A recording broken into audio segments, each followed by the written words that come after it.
Em nome de Jesus.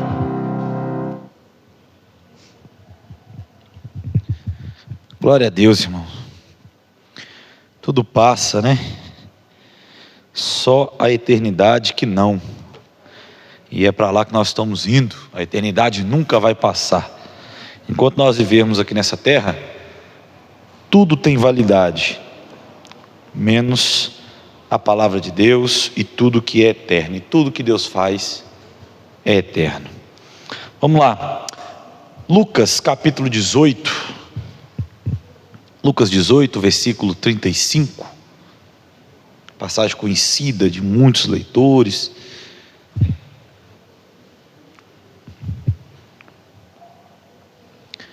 Lucas 18, versículo 35.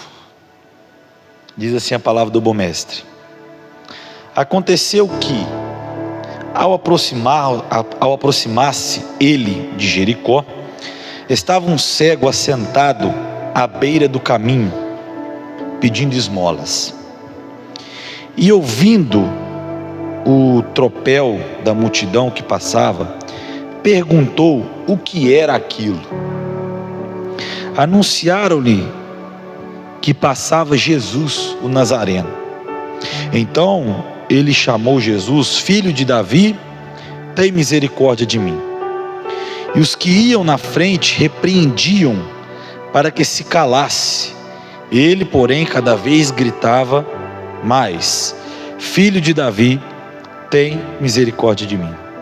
Então parou Jesus e mandou que lhe trouxesse. E tendo ele chegado, perguntou-lhe: que queres que eu te faça? Respondeu ele: Senhor, que eu torne a ver. Então o Senhor disse: recupere a sua vista, a tua fé te salvou.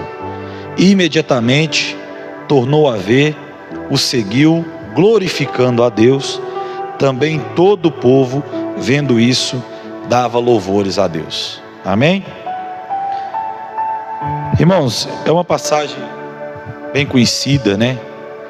A gente caminha na Bíblia, mas tem algumas passagens que fica marcada no nosso coração, fica marcada na nossa mente, por ouvir muitas pregações. É igual o filho pródigo, a gente lê muito, já ouviu muitas pregações sobre o filho pródigo. E são passagens que relatam verdades que Deus faz na minha e na sua vida. Verdades que Jesus faz em mim e em você. João disse que se fosse escrever tudo que Jesus fez, não caberia em livros. Não caberia em tantos livros o que Jesus fez e o que ele se moveu. A Bíblia relata aquilo que Deus quis que foi relatado. Aquilo que foi escrito para nós, para nos ensinar e para nós aprendermos. Quando a gente lê esse texto e a gente vê os detalhes que o Senhor traz para nós, a Bíblia é cheia de detalhes. Eu quero falar nessa noite sobre esse homem, né, o cego de Jericó. Irmão, é um homem que está à beira do caminho. O dia dele é o mesmo todos os dias. Ele vai para fora da cidade pedir esmola. Tem uma passagem na Bíblia, se eu não me engano é em Mateus ou em Marcos, que tem a mesma história e que fala que ele possui uma capa.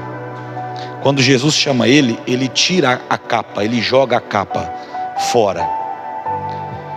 Isso mostra que era um homem que tinha pai, tinha mãe, bem sucedido. Uma pessoa para pedir esmola, ela tinha que ter autoridade de Roma para pedir esmola, e essa capa demonstrava isso. Guarde bem isso. Essa capa era uma autoridade de quem passava, via aquela capa e falava: esse homem tem autoridade para pedir esmola.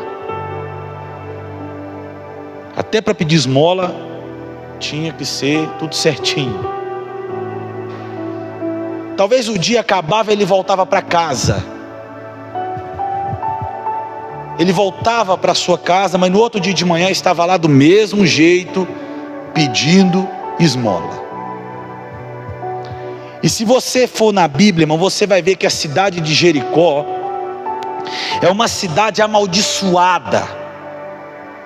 Josué amaldiçoou essa cidade quando ele a destrói. E ele fala: quem a construir, a sua família vai ser amaldiçoada. É uma cidade amaldiçoada que Josué amaldiçoou. Foi reconstruída. Mas quem está passando nela neste momento é o dono da bênção. Quem está passando nessa cidade neste momento aqui é Jesus de Nazaré. Agora esse homem, mais uma vez de manhã, senta no mesmo lugar para fazer a mesma coisa, para pedir esmola, para ser humilhado, mais uma vez para ser talvez taxado como amaldiçoado. Já morava numa cidade que era amaldiçoada. Naquela época, quem nascesse com deficiência física era tido como amaldiçoado. Não podia entrar no templo. Tinha que ficar fora do templo. Por quê? Porque era como amaldiçoado. A vida desse homem era o dia a dia ali sentado pedindo esmola. Mas nesse dia aqui, e veio uma caravana. Sabe que eu posso dizer assim? E vem Jesus e atrás dele uma multidão de gente. É muita gente, porque a Bíblia fala que ele chega a sentir a terra tremer. Ele chega a sentir os barulhos, os passos de muita gente. E ele está ali sentado na beira do caminho, e me dá a entender que ele está com alguns companheiros, porque ele pergunta: quem vem aí? E o cara libera uma palavra para ele: é Jesus, o Nazareno. Ele é cego, não surdo. Então a palavra, os milagres de Jesus chegou até ele. A notícia de que um estava curando, fazendo milagres, transformando vidas, chegou até ele. Boatos chegaram até ele: ó, tem um homem aí, não sei se é profeta. Uns falam que ele é profeta, outros falam que ele é Elias, outros falam que ele é João Batista, outros falam que ele é o Messias, mas nós sabemos que ele faz milagre. Já curou cego aí no caminho, já fez o coxo andar, já ressuscitou mortos. Outro dia curou uma mulher que estava com 12 anos enferma, chegando isso no ouvido dele. Chegando isso no coração dele, porque a palavra de Deus diz que a fé vem pelo ouvir. E ele foi dando ouvido a isso, ele foi deixando se alimentar por isso. E quando Jesus está passando, irmão, ele grita: Jesus, filho de Davi, tem misericórdia de mim. A Bíblia fala que a multidão repreendia: cala a boca, não grite, não fale isso.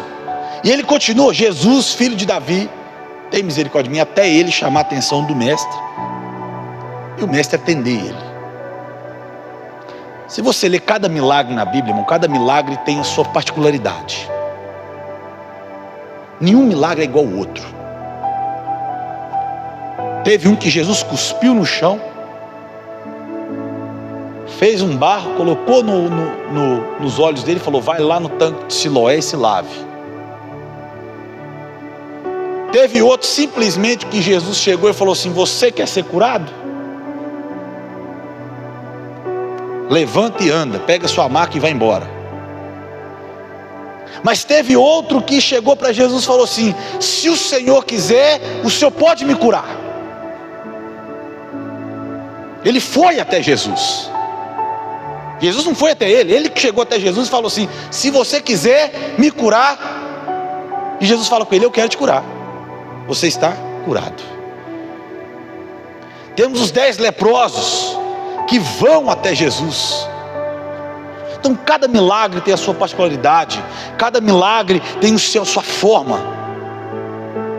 Esse daqui, irmão, ele teve que clamar a Deus pelo seu milagre. Ele teve que exaltar a voz, romper a voz na multidão, clamar a Deus pelo seu milagre, clamar ao Senhor para que Cristo parasse e olhasse para ele. Jesus estava passando, irmão. Jesus estava indo, e quantos não gritou o nome dele? Mas por que esse daqui chamou atenção? O que esse homem fez? É igual Ana. Ana descia todo ano, ela descia para o templo para orar. A Bíblia relata isso, todo ano ela descia. Mas naquele ano Deus resolveu fazer um milagre na vida dela. Por quê? Tem momentos na nossa vida, irmão, que a gente clama e não vê o agir de Deus. É porque nós precisamos tocar a vontade do Senhor. A oração, ela tem que ir de encontro com a palavra de Deus e de encontro com a vontade dele. A oração não é para Deus fazer milagres na tua vida, também é, mas é para nos encaixar na vontade dele. Porque o que tem que prevalecer na nossa vida é a vontade do Senhor e não a minha. O que tem que prevalecer na minha vida é Jesus e não Pedro. Não a minha vontade, mas a vontade do Senhor. A primeira coisa que esse homem faz, irmão, é não ligar para o que os outros estão falando. Quando ele clama no Senhor, filho de Davi, tem misericórdia de mim, alguns mandam ele calar a boca. A Bíblia fala que alguns o repreende. Ele não ligou para o que estavam falando. Ele não deu ouvido ao que a multidão estava falando. Cala a boca. Ele não vai te atender. Para que você está falando isso? Você é cego, meu irmão. Não tem cura para você não. Ele não ligou para o que o mundo estava gritando. Ele não ligou para as circunstâncias. Ele não ligou para aquele tanto de gente que estava ali, se ia passar vergonha ou não. Ele só queria ter um encontro com Jesus. Só isso. Quantos de nós, irmãos, ligamos para o que o mundo fala de nós? Quantos de nós estamos perdendo a bênção do Senhor, a presença de Deus, ou o milagre do Senhor, porque o mundo fala, porque o vizinho vai falar, porque o amigo vai falar, porque até a mãe e o pai vai falar. Para que você está lendo a Bíblia? Para que você está orando? Para que você vai na igreja? Não tem resolvido nada na sua vida. Sua vida continua a mesma coisa. Deus não te ouve. Para que você mudou seu jeito? Para que você mudou suas roupas? Para que você mudou o seu modo de pensar? Você não frequenta mais aquele lugar? Que bobeira. Você pode frequentar este lugar, não tem problema. O mundo tem falado, e muitos de nós temos dado ouvido ao mundo, com medo de perder a amizade de alguém. Mas nós temos é que ter medo de perder a presença de Deus. Nós temos que ter medo de perder a comunhão com o Senhor. Davi, quando peca, a oração dele é: Senhor, não retire de mim o teu espírito. Ele não estava talvez nem aí para o reinado dele. Pode tirar meu reinado, Mas não retire de mim o quê? O teu Espírito Santo. Não retire de mim a tua comunhão. Temos medo de perder várias coisas, mas a principal, a gente tem que ter medo de perder a presença do Senhor, a presença de Cristo. Nós temos que ter medo de perder o prazer de estar aqui. Nós temos que ter medo de perder, irmão, o prazer de orar, o prazer de ler a Bíblia, o prazer de poder ouvir uma palavra de Deus, o prazer de ouvir até a repreensão do Senhor.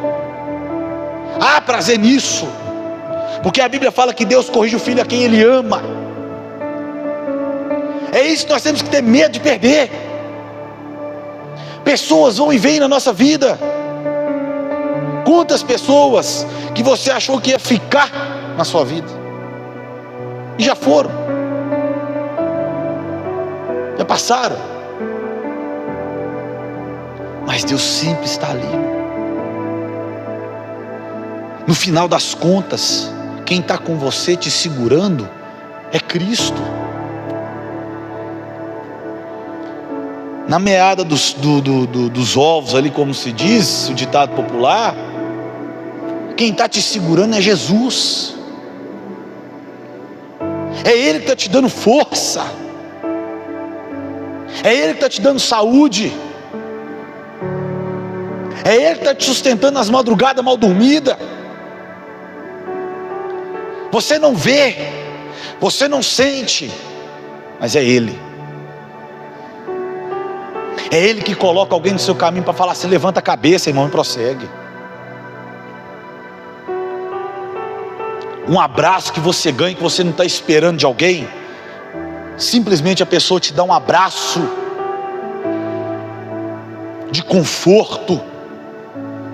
É Deus te abraçando, é um enviado do Senhor. Aquela mensagem que você ganha no dia ali, alguém te manda mensagem: irmão, pensei em você hoje, estou orando pela sua vida. Estou orando pela sua vida, meu irmão. É o Senhor, é Deus se preocupando com a sua história, é Deus se preocupando com a sua vida. Se você tem medo de perder alguma coisa, irmão, tenha medo de perder a presença de Deus. Tenha medo de perder a presença do Senhor. A Bíblia fala que não tenha medo daquele que possa fazer mal à carne mortal, aos homens, mas tema aquele que pode te mandar para o inferno.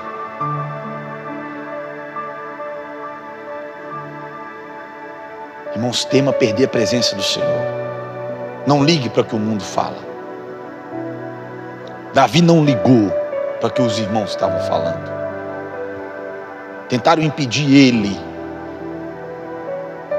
Tentaram impedir ele de ir até Golias. Não, você não é soldado. Que isso, rapaz, você não é homem de guerra, não. Mas mesmo assim ele foi. E ele fala: eu vou contra você com a palavra de Deus. Esse homem não ligou para o que a multidão diz. Segundo, quando ele diz filho de Davi, ele reconhece que Cristo é Senhor. Quando ele fala filho de Davi, irmão, ele toca numa parte de Cristo, vamos falar assim, reconhecendo: tu és Senhor, tu és o rei, tu és da linhagem real. Filho de Davi, tem misericórdia de mim. Ele reconhece a soberania de Cristo. Ele reconhece que Jesus é o Salvador. Ele reconhece que aquele que o Velho Testamento falava era Ele. Ele reconhece que Jesus é Cristo e Senhor da vida. Ele reconhece que Jesus é Senhor e Rei. Você não vai ver em outro texto relatar isso. Você vai ver ele falar, filho de Davi. Davi foi o maior rei de Israel, o rei escolhido por Deus, o rei a qual Deus falou assim: eu já tenho um homem segundo o meu coração. O rei a qual Deus escolheu a dedo. E ele reconhece isso, que Jesus é rei. Aí ele toca, irmão. Quando ele fala: Senhor, filho de Davi, tem misericórdia de mim, o Senhor para. Quando nós reconhecemos que nós não somos nada, quando nós reconhecemos que nós dependemos do Senhor, quando nós reconhecemos que Deus é que faz todas as coisas, quando nós reconhecemos que Ele é o Rei, quando nós reconhecemos que tudo se resume a Ele, prepare-se para Deus agir na tua vida e na tua história. Quando nós reconhecemos que nós somos dependentes do Senhor. Eu dependo de ti, Deus. Ele fala.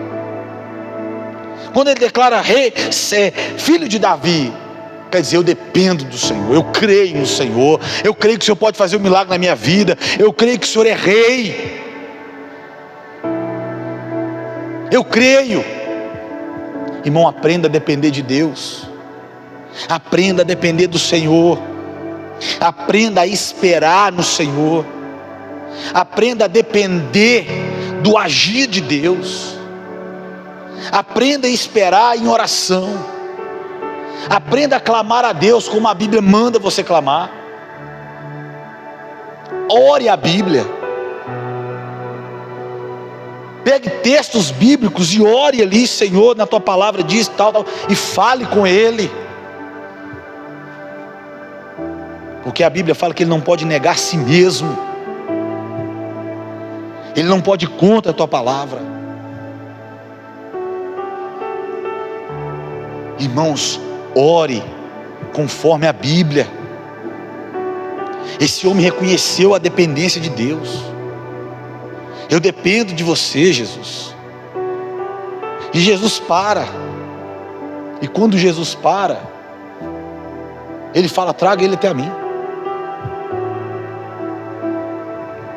Aí numa outra passagem diz que ele joga a capa. Irmãos, ele já foi para Jesus crendo no milagre, irmão. Preste bem atenção nisso. Quando ele tira a capa e joga, ele fala: eu não preciso mais disso, porque Ele vai fazer um milagre na minha vida. Isso é fé. Fé é o firme fundamento das coisas que não se vê, mas se espera. A fé é para âmbito espiritual. A fé, como diz a palavra de Deus, sem fé é impossível. Olha isso, como é que é forte. Sem fé é impossível agradar a Deus. Aí lá em Abacuque ele fala assim: o justo viverá. Olha isso. O justo viverá pela fé. E sem fé é impossível agradar a Deus. Você quer agradar a Deus? Você quer agradar o Senhor? É viver pela fé. E o que é fé? É simples. Fé é o firme fundamento das coisas que não se vê, mas se espera. É a base, é o fundamento, é o alicerce, é o fundamento das coisas, quer dizer, é o alicerce, é a base forte. Quando esse homem deixa a capa, ele está falando assim: eu não preciso mais disso, porque eu vou lá e vou voltar curado.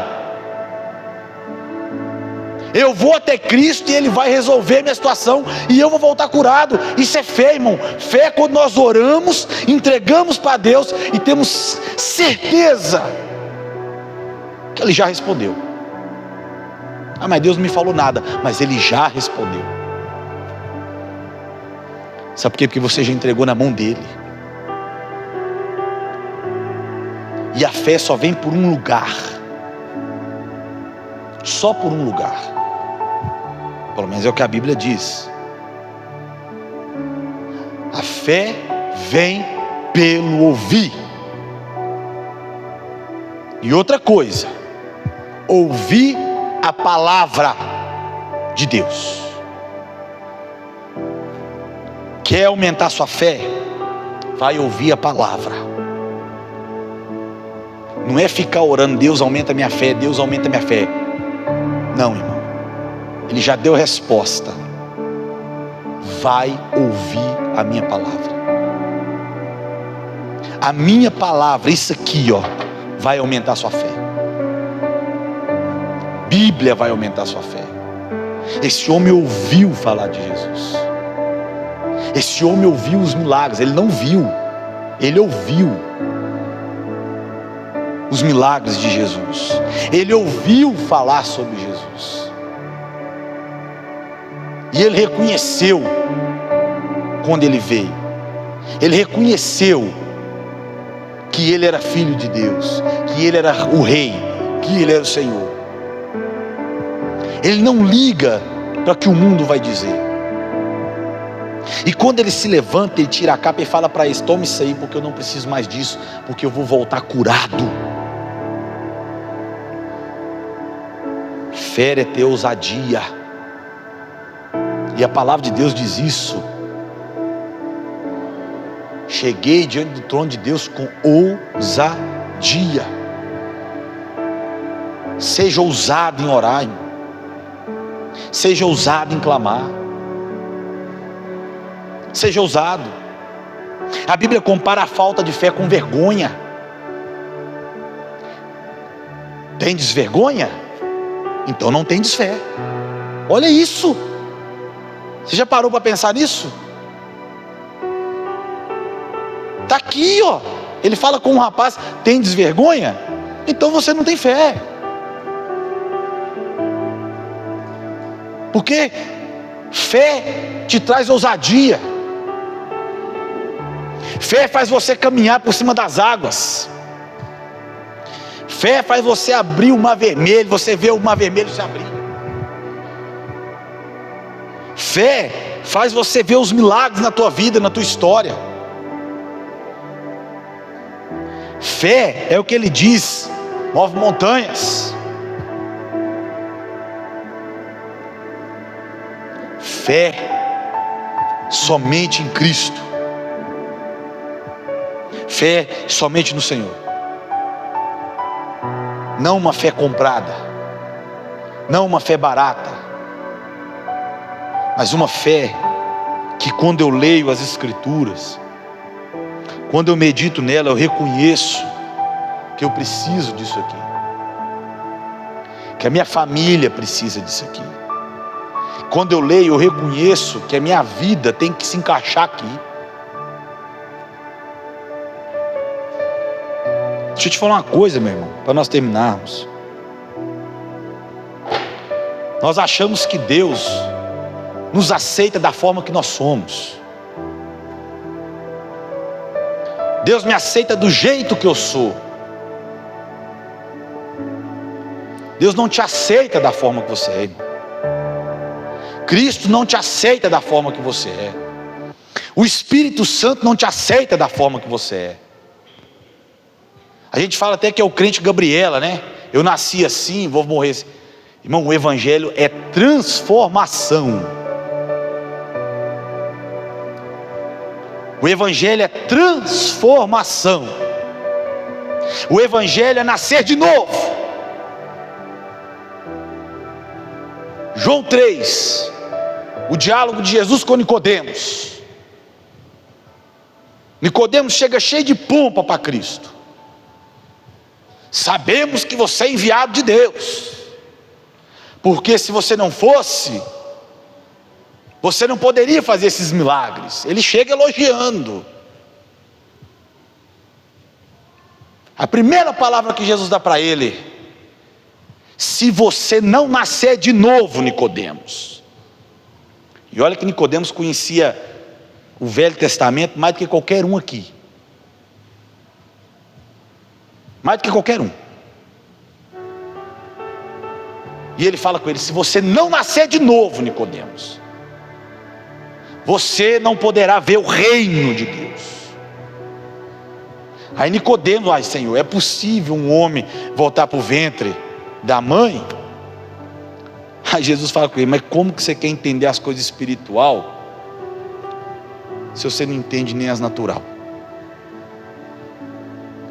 Evangelho é nascer de novo, irmão. Evangelho é nascer de novo e transformação de vida.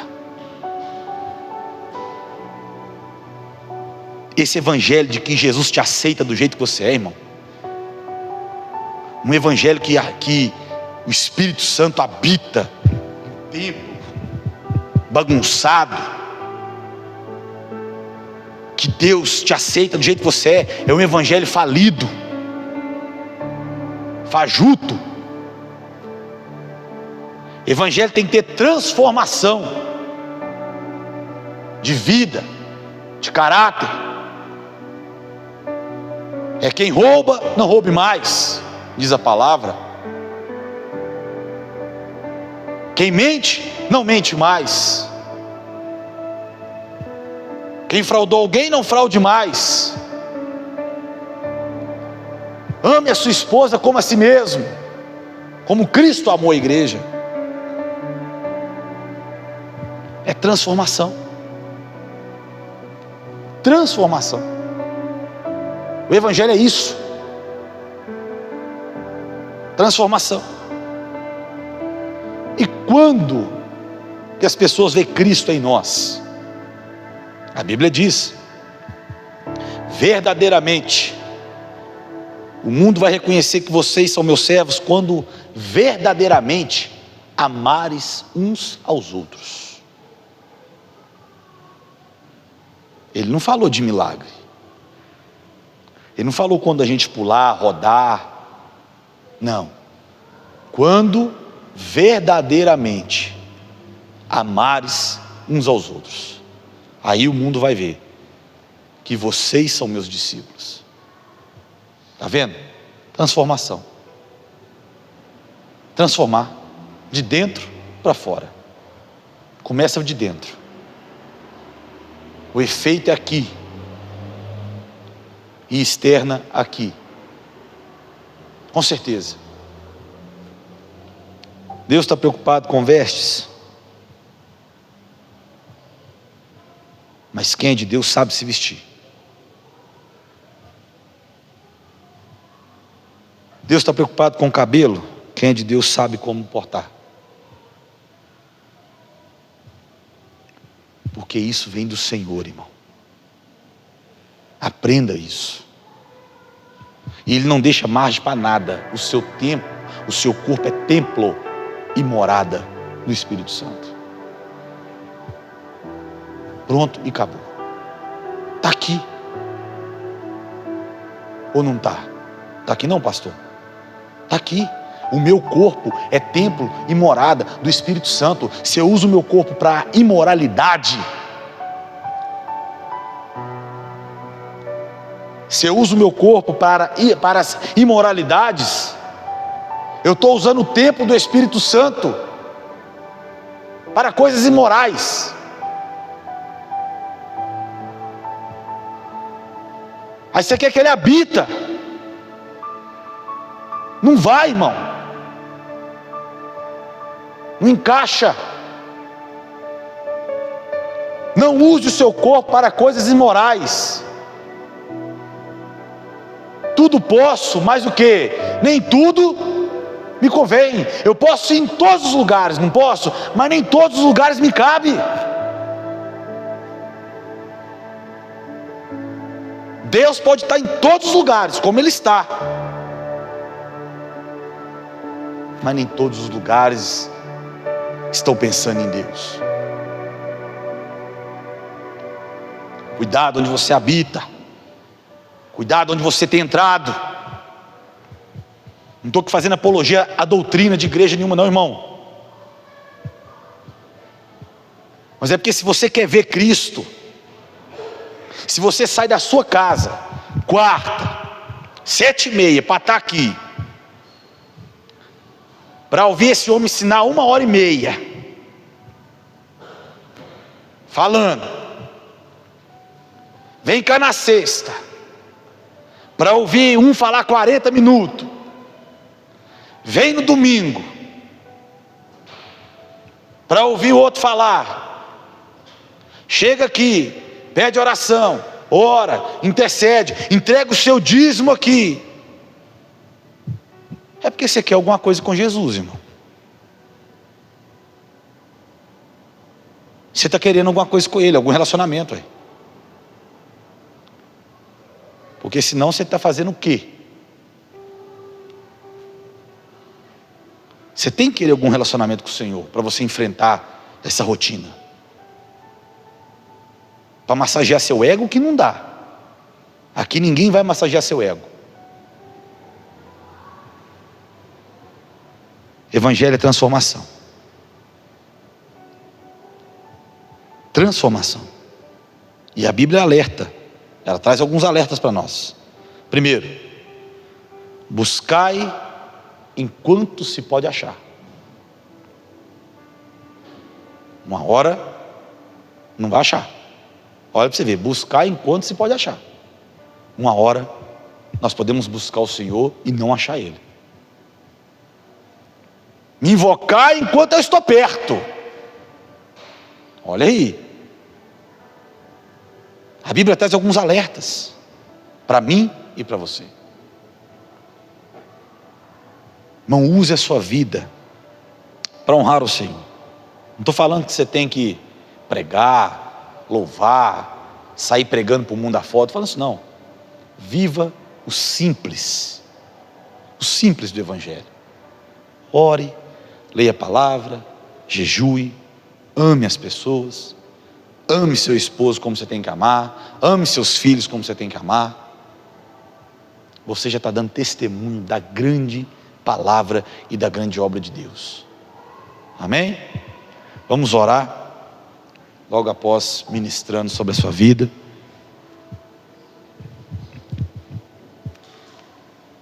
Leve essa palavra para casa, porque o Senhor tem falado muito no nosso meio.